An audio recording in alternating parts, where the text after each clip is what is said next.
విజయవాడలో గోల్కొండ బోనాల జాతర మొదలు కాబోతుంది. ఈ నెలలోనే ఆషాఢ మాసం మొదలు కానుండడంతో బోనమెత్తేందుకు నగరం సిద్ధమైంది. దీనికోసం ఇప్పటికే రాష్ట్ర ప్రభుత్వం అన్ని ఏర్పాట్లు చేసింది. ఈ నెల 26 నుంచి బోనాల జాతర మొదలు కాబోతుంది.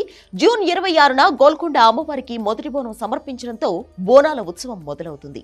ఆ తర్వాత జూన్ 29న విజయవాడ కనకదుర్గమ్మకు రెండో బోనం సమర్పిస్తారు. తర్వాత జూలై 2న బల్కంపేట ఎల్లమ్మ అమ్మవారికి మూడో బోనం, జూలై 4న జూబ్లీహిల్స్ పెద్దమ్మ తల్లికి నాలుగో బోనం, జూలై 10న సికింద్రాబాద్ ఉజ్జయిని మహంకాళి అమ్మవారికి ఐదో బోనం సమర్పించబోతున్నారు. ఆ తర్వాత జూలై 13న సికింద్రాబాద్ ఉజ్జయిని మహంకాళి బోనాల జాతర ప్రారంభం కానుంది. జూలై 14న రంగం కార్యక్రమం నిర్వహించబోతున్నారు.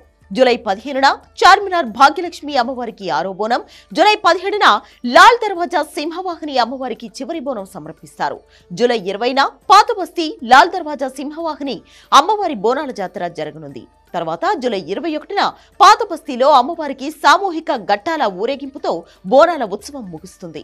దీనికోసం రేవంత్ సర్కార్ ఇప్పటికే అన్ని ఏర్పాట్లు చేసింది. ప్రభుత్వం తరపున అన్ని ప్రధాన దేవాలయాలకు పట్టు వస్త్రాలు వెళ్లబోతున్నాయి. జాతర ఏర్పాట్లపై మంత్రి కొండా సురేఖ ఇప్పటికే మంత్రులతో భేటీ నిర్వహించారు. తీసుకోవాల్సిన ఏర్పాట్ల గురించి దిశానిర్దేశం చేశారు.